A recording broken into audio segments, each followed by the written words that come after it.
Kita mo lang eh. Ikutan mo ako. Ikutan mo ako. Yan. Mapait ka lang naman.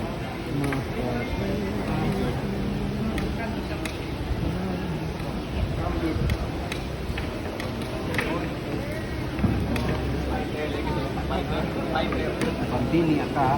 Uy, ayaw pa niya ng kwan? Ano? Eh. Antay kasi.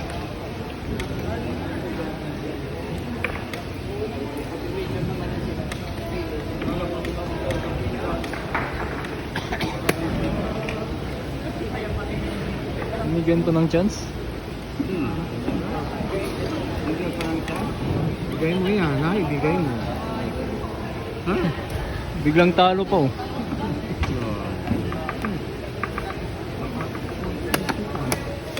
Matiin ka ng bisya pati kabayo. Yun.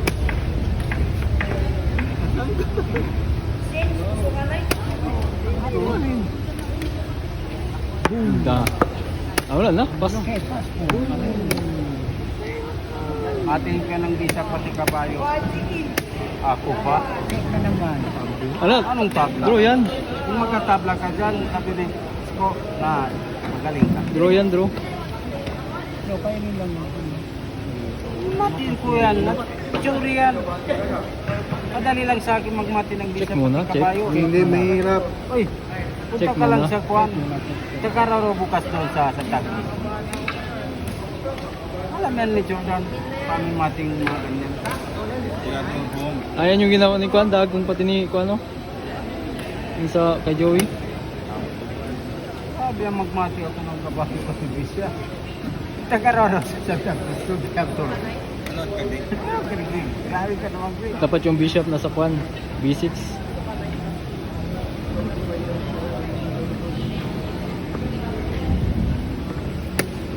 Saan na pupunta? Ang nahirapan na master, nakita ko nagmati ng kabayo pati bishop. Sino ba? Si Kwan? Sino ba magkakita na sila master? Yung master. Yung pumita dyan siya. Si Alidani. Parang hindi ka lang yung master, sabi ni Kwan. Ano? Ayan na. Standby ka dyan. Standby. Wala na. Alam na lang. May point kasi isa. Oh. Walang draw. Walang panalo gali, walang panalo. Matiin ka ng kabayo pati bishop. So yung binigay niya sir. Ikaw talaga. Di sana binigay yun. Kahit mas mabilis ako magmati ito kaysa Queen.